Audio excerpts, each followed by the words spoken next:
Yo, what's going on, Monday morning nomads and drifting podcast listeners? I'm Brian. And I'm Monica. And welcome to the Backspace Nomads podcast, where we share our nerd for gaming, movies, and all the dork in between. On today's podcast, we're reviewing the Netflix movie Full Metal Alchemist. We're discussing gun violence in gaming, and then we're previewing last week's game releases in the good, the bad, the indie. All right, nomads, it's March 4th. This is episode 49 of the podcast, and let's start the show.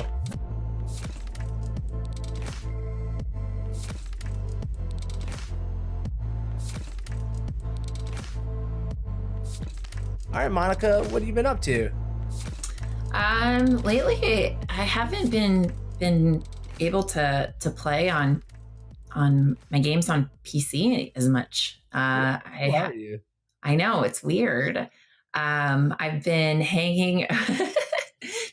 My PC master race is dissipating, but it's crazy because it's been a long time since I have really actively played on consoles, and it's not that I'm actively playing on consoles right now, but hanging out with some people that do, and don't touch their consoles. Ugh. Well, I mean, I have the Switch now, which and my PS4 doesn't get a lot of activity. It's really good at playing Netflix, though. But it's crazy how much I realize, like, when you're playing on PC, you're working. Yeah. It just feels like you're working. You're in a chair. Particularly, mine is extremely uncomfortable. So I am in constant distress. And I am working through a game. I might not be stressed out, but I'm definitely I'm upright. I'm in it. I got my monitor a foot away from my face. Almost like VR. Yeah. This is like Portman VR, And eventionally it will be it'll be the old school VR where you have multiple monitors just kind of hovering around you. The VR people are going to be the master race, and we're just going to be scrubs. Yeah, we are. Yep. But what's interesting is I there have been multiple times where I've almost had nostalgia for console gaming. Because that's really what I used to do the majority of it. The shift to PC happened probably around 4 years ago, maybe 5. I don't know. I've always played on PC and consoles, but I'm just gonna say 5. You seem like a 5-year PC player. Yeah, you got that look about you. Thanks. Yeah, it's about 5 years, and I realized, that part of the reason why I miss console gaming is because it's so chill.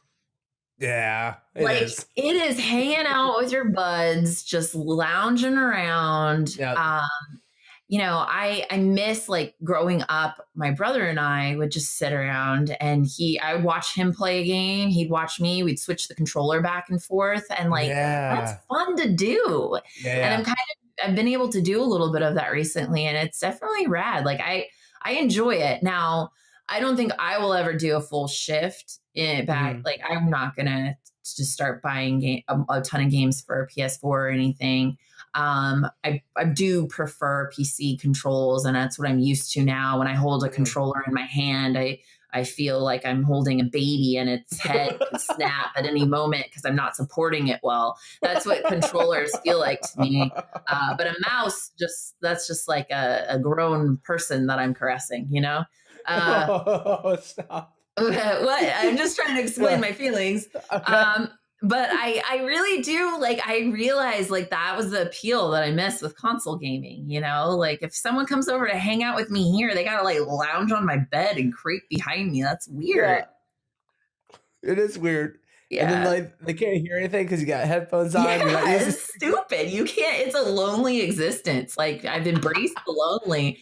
I've embraced it, but PC gaming is just it's so totally different. I don't know. Yeah. It's kind of fun. It's kind of fun just being on a couch and just, lounging and working.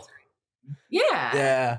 It feels like instead of dinner, we're all going to just play video games together. It's how the family bonds now. It does kind of feel like that. I like it. Yeah. I like it. What about you? I do miss the console stuff too. But what have I been doing? Not a whole lot. It was kind of boring this week. The only thing new, I was checking out Altered Carbon on Netflix. It's a kind of like a futuristic dystopia, Blade Runner ish Mhm. style. And man, they had the funnest drug sequence I've ever seen in a TV show. I was like, man, maybe I should go back to the lifestyle a little bit. This guy looks like he's having a blast. Like, No, Brian, yes. don't do it. Don't do That, it. so I don't know what it is, but like I keep getting deeper into like this dystopia sci-fi world that like I just want it to happen, and it looks like the worst existence that humanity could turn into. But Mhm. I am so drawn to it, like as a story. I'm like, can this just happen in real life? Like, what do we Mhm. got to do? Like what does Elon Musk have to do to Mhm. spark this for us? You know, Yeah. where like AIs are taking over, To put everyone's us flying into cars. despair. Yeah. Yeah, yeah. Yeah. So that's it. Other than that, we checked out Full Metal Alchemist on Netflix Yeah, as live a podcast. action. Like, So let's get into the review for the live action Netflix Full Metal Alchemist.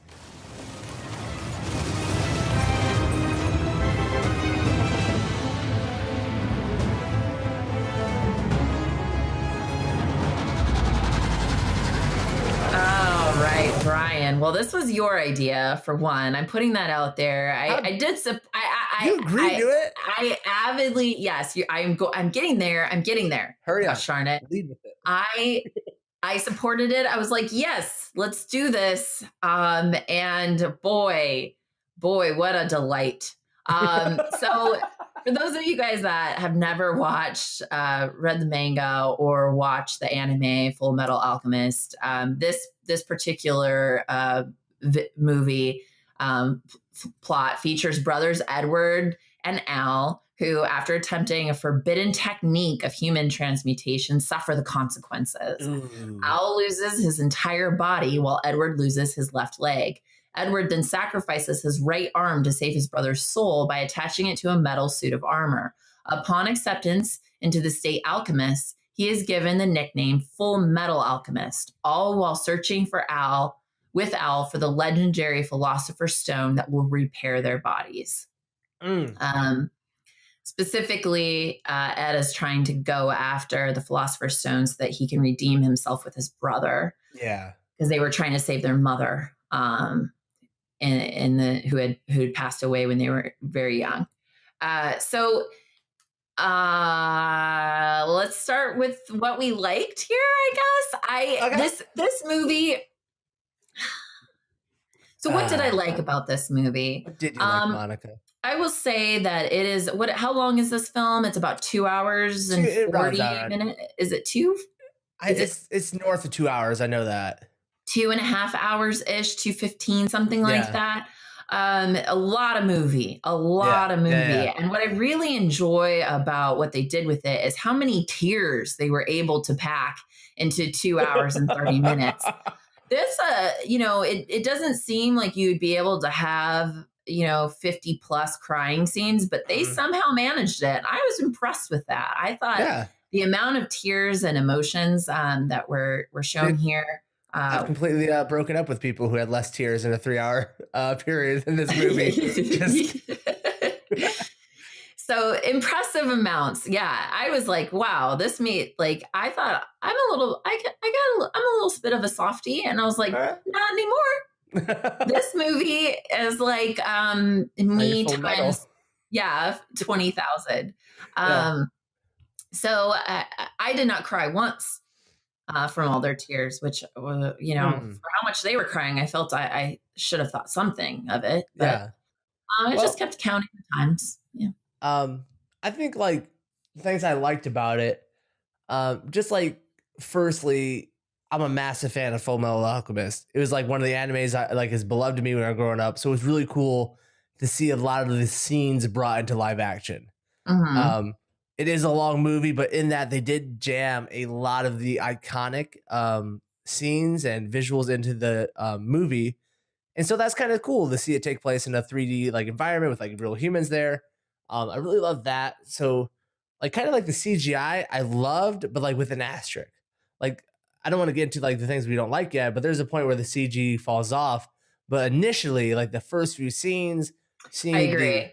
yeah, like the first, like seeing him in the full metal suit, and like I was like, man, this looks really good. Now I was watching on Mhm. a laptop on a bigger screen, maybe it loses its believability. But on my Mhm. like laptop screen, I was like, man, this is awesome. Like hell yeah, like why are we drawing stuff? We should just do like CG animation for everything. What are we wasting Uh-huh. our time for? Yeah. Um, what's another thing you liked about Um, I it? the things that I liked about this movie are because it's a bad movie. Yeah.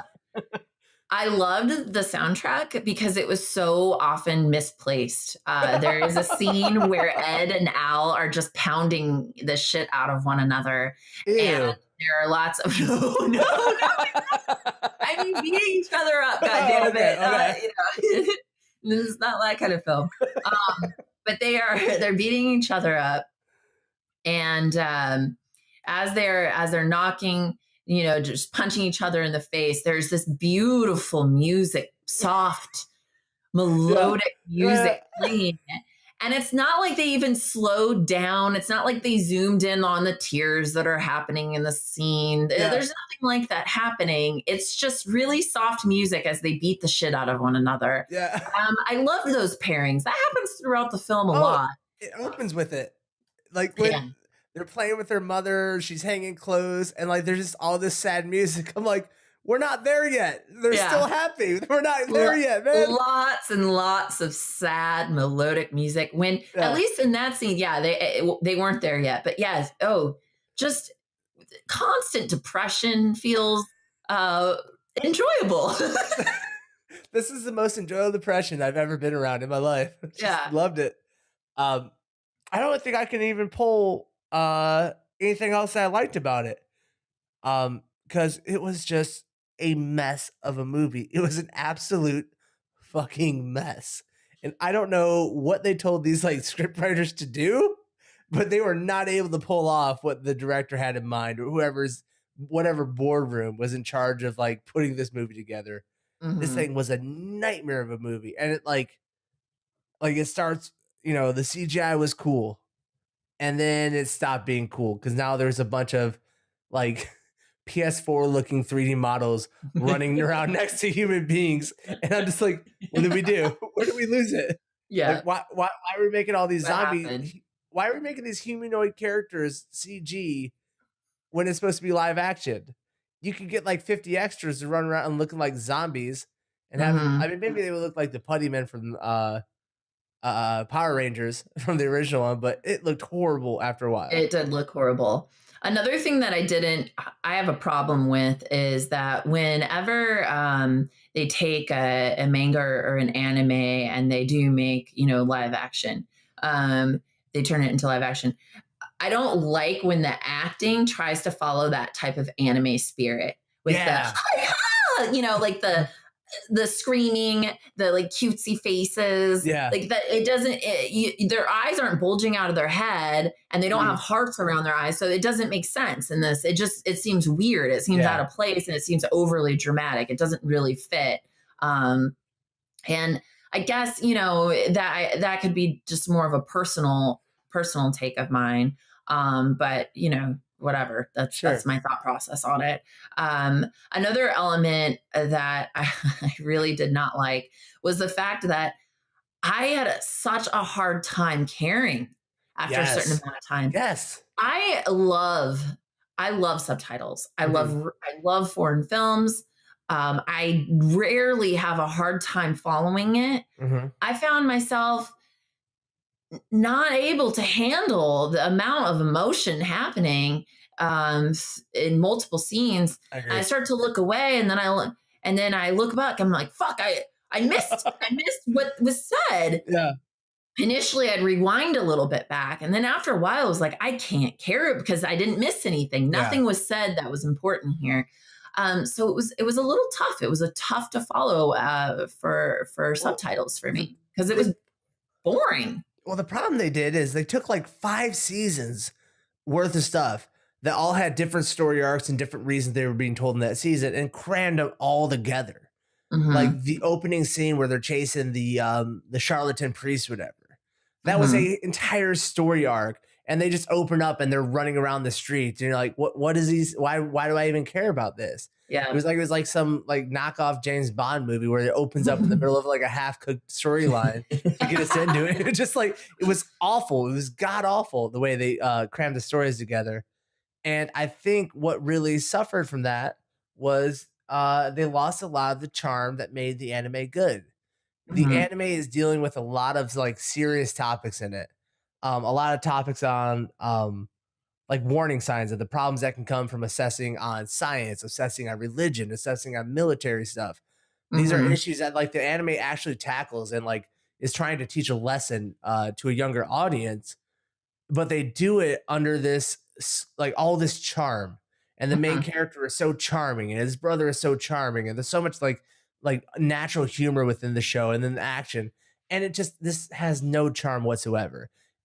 Everything feels so phony. The moments that like they try to be charming, it just falls flat. And then a lot of it is just action sequences.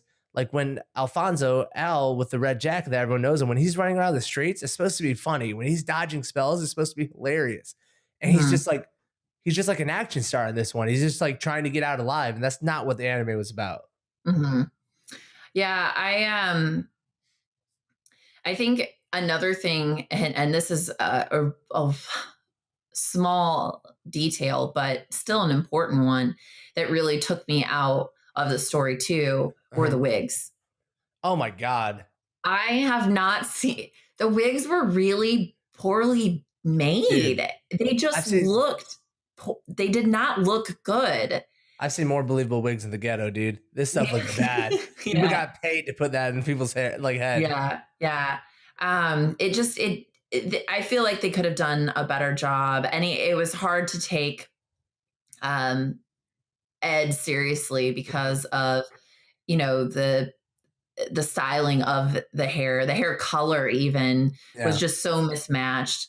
I can't remember if they dyed his eyebrows too, but I don't think that they did. I think that he had dark eyebrows. I could be wrong. Anyway, it just didn't match. It didn't. Yeah. They should have just. It was just really poorly Well, done. that's a problem animes have because they don't like they don't even though animes are like a big Asian culture thing, they don't draw the main character to be Asian. Hmm. They definitely look a little bit more westernized with like the broadness of their jaws and like the blonde hair. Like they just don't have features. So when they put like Japanese actors and stuff in it, it just is like, I don't know about that one, my dude. Like I don't think Right. you're working it. Yeah, Um, yeah. I mean, it is hard, I guess, but I just that wig in particular just looked like it had been through the washer a couple of times, and that they that no one had done enough styling to it to get it yeah. back in shape, and they're like, "Well, fuck, this is the only wig we bought for this entire film. Just put it on him." Yeah. Like they forgot to do it. They're like, just run out to like the yen store and like Yeah. pick up a cheap one real quick. Yeah, and one thing I guess that my closing note here is that you talked about the morals and the themes that you're supposed to be able to pull from it. They did Yeah. exist there, but they were fast paced. As a whole, I had a really difficult time paying attention to this, caring about this. The characters I found the majority of the time to be slightly obnoxious. Yeah. The ones that were slightly could have been more interesting. I didn't get enough time with them to really have a feeling towards them, even though I was like, oh, well, you're borderline interesting, but you never quite made it. Yeah. Yeah, and like you said, the CGI seemed to like fall off about 3/4 of the way in, and at that point, I was just sitting here thinking, why the hell did Brian make me do this? How dare you? I thought it was gonna be amazing. A live I did action too, Full Metal actually. Alchemist. I actually did too. You know what's funny is when we talked about it, people were raving about it, and Yes. since then, like the scores have just plummeted. It's like Yeah. everyone they got suckered, like Yeah. us. Yeah, yeah, Good news note or a good news coming from it though. I guess animes are doing so well on Netflix. Netflix has announced that like they're full in on the anime genre, and oh, they're gonna that's start awesome. producing their own like animes. Like we took a look at Castlevania Hmm. because That we were was thinking about great. reviewing it. Hmm. Yeah, so now they're gonna do like full long seasons on that quality of level. Like I'm excited for anime on Netflix. Yeah. Just not live action, I guess. Stay away from that. But I guess we should move on to a little bit more serious of a topic. Let's talk about gun violence and gaming.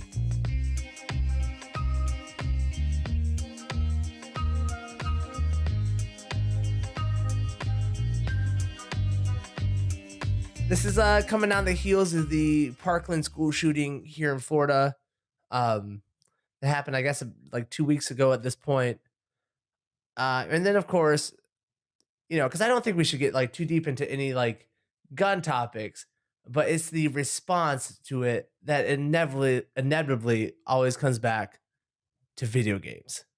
Yes. And that the problem here is not anything else except for children have access to adult video games. How dare us live in a society like that?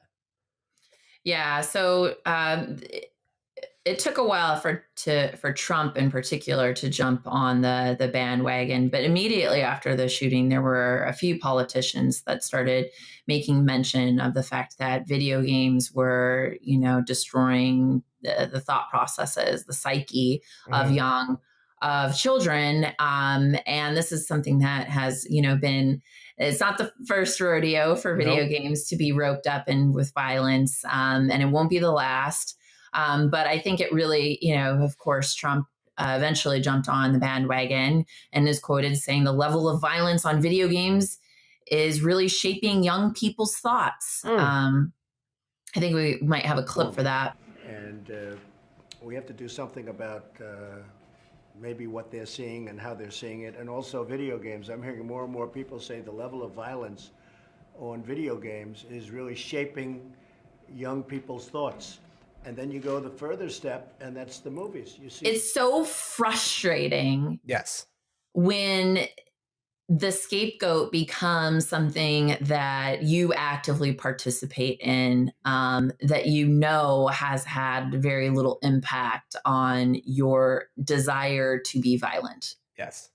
And this is something that I have looked into or researched when I was in college. It's something that I was really interested in when I was younger, and people were blaming video games for some of the school shootings, even all the way back to Columbine. That was when a lot of these conversations started. Mm-hmm. So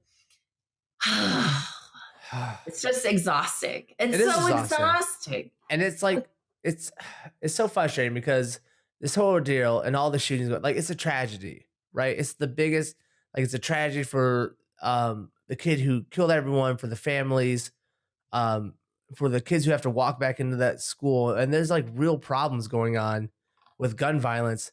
And then for the leaders in this country to just like, fecklessly blame video game violence. It's like they're not even trying to address and like the issue and save people's life. They're just trying to like wiggle out of it. Like, how do we get out of this situation, saving face and acting like we're doing something? Oh, video games. There you go. Let's blame that.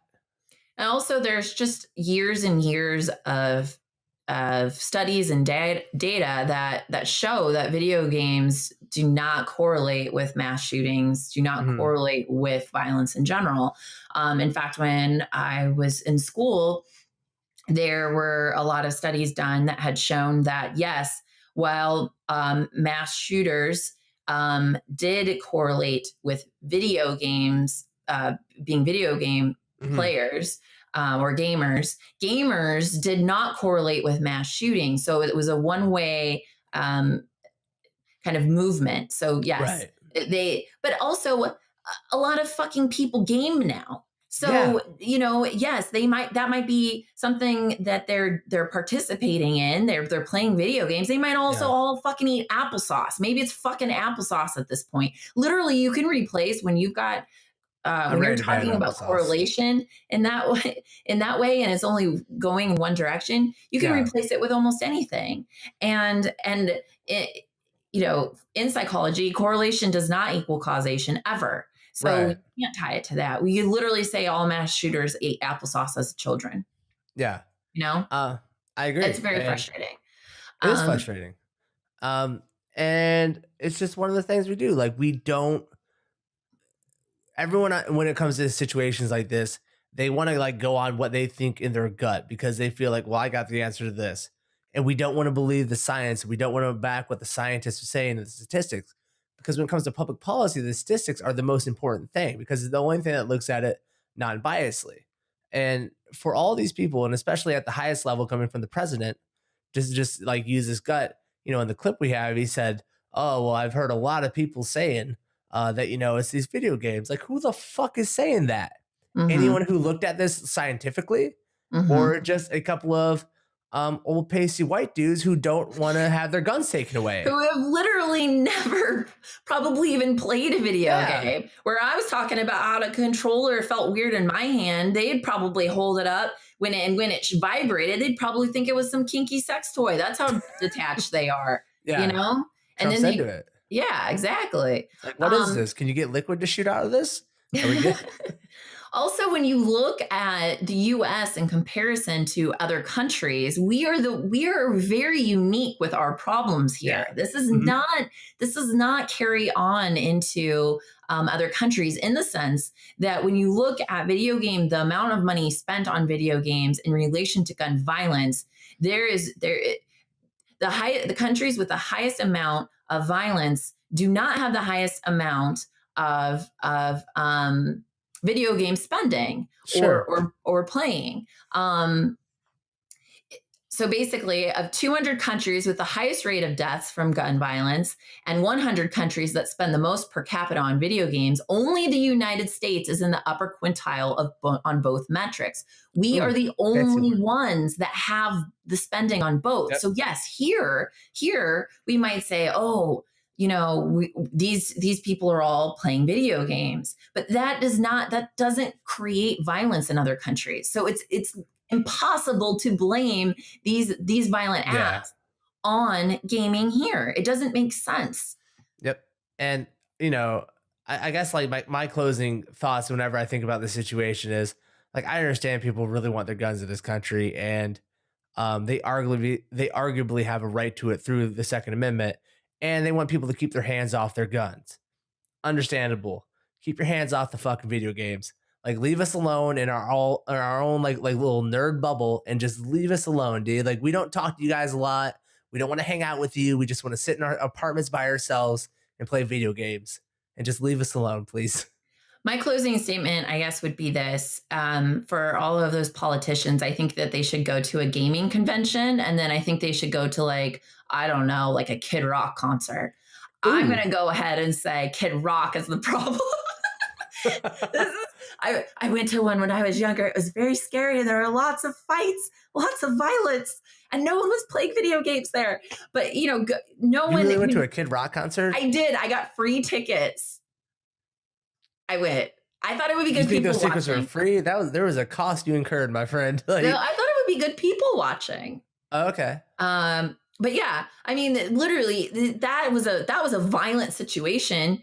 Any convention I've ever gone to, I've not experienced anything like that, or seen anything like that. And so to say like that should be shit, these conventions should be like the most violent place on earth. Oh, put a vest on and like put your guns on before you walk through those doors. You got a bunch of psychopaths coming through, just raging, Raging.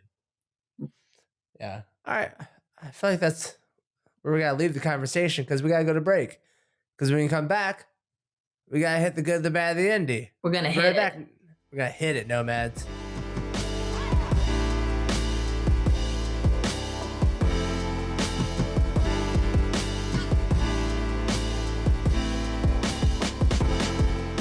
Thank you for sitting through that break, Nomads. Let's go into the good, the bad, the indie. The good, the bad, and the indie is where we look through all the new releases in gaming to bring you our opinion on what games you should be playing, the ones you should avoid, and the indie games that you need to put on your radar. In this episode, we're looking at games released during February 25th and March 3rd. So first up, let's get into the good. The good for this week is Moss. Moss is a virtual reality adventure video game developed and published by PolyArc to the PlayStation 4. The game is presented as a blend of first-person and third-person perspectives with a primary focus on solving puzzles. Moss was released on the 27th of 2018, this year. Monica, what are your initial impressions about Moss? So we have never put a VR game on the cast before. Yeah. Like we've talked about VR, but we've never had it as Good, Bad, and Indie or one that we've reviewed. Moss is really exciting to me because you are not playing yourself in some type of environment. You are playing a game that you can look around in, that you can interact with different objects in, but that you're still playing similarly to how you would play a game on your regular console or on your PC. Mm-hmm.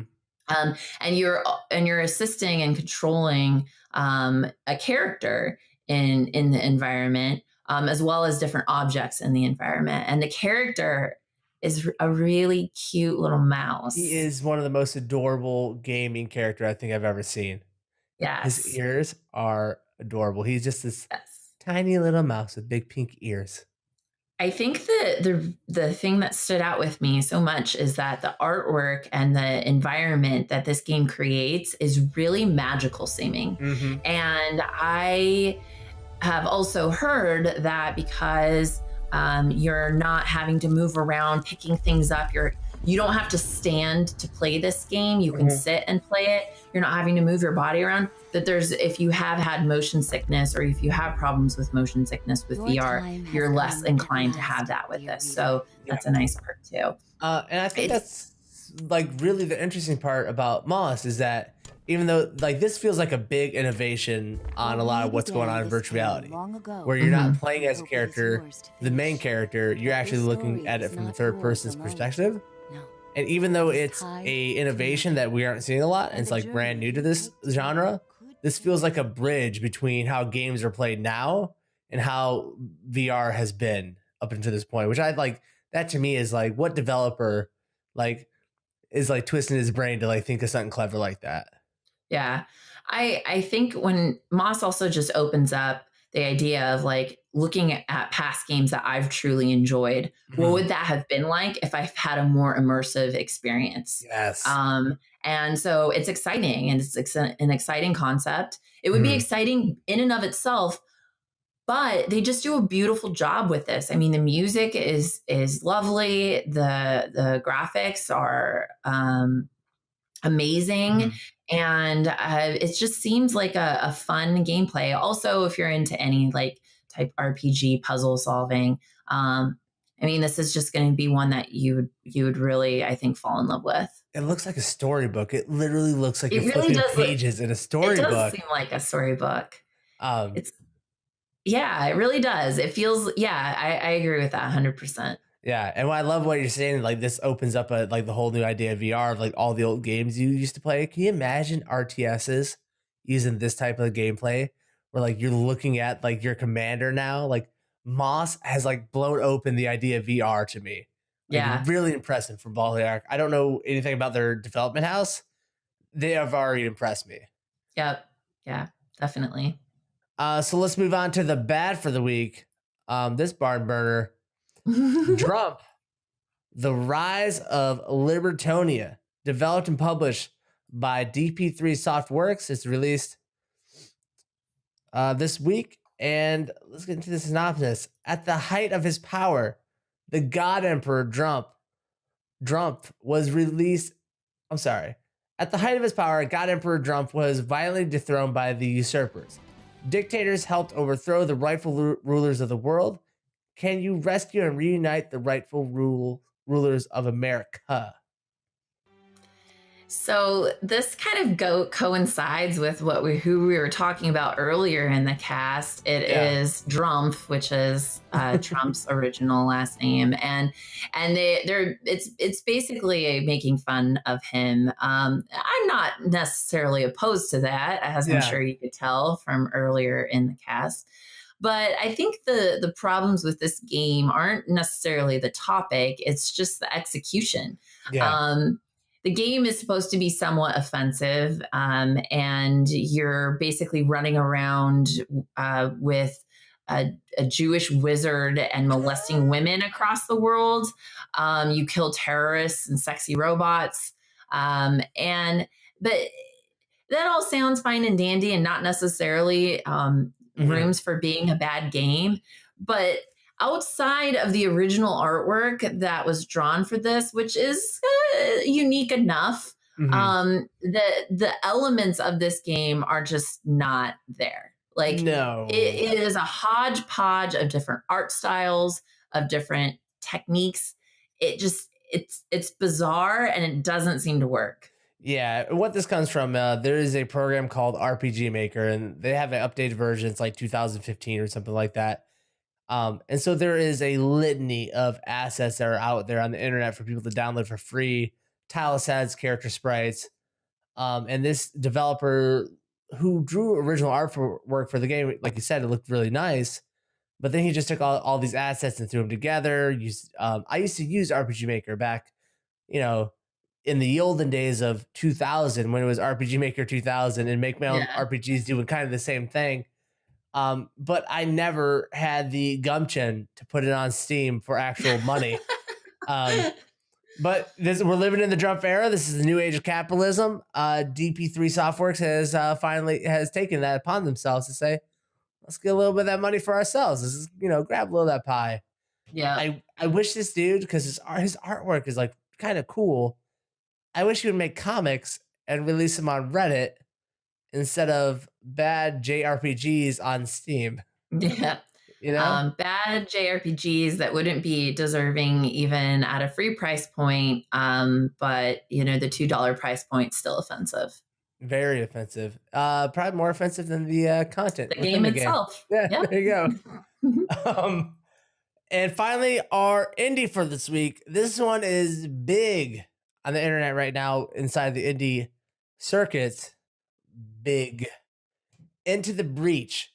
Developed and published by Subset Games, released onto Steam for $14.99 on February 27th, 2018. Into the Breach, you control a powerful mechs from the future to defeat the alien threat. Each attempt to save the world presents a new randomly generated challenge and a turn-based strategy game. What do you think about Into the Breach? Because I'm a spoiler. I'm in love with it.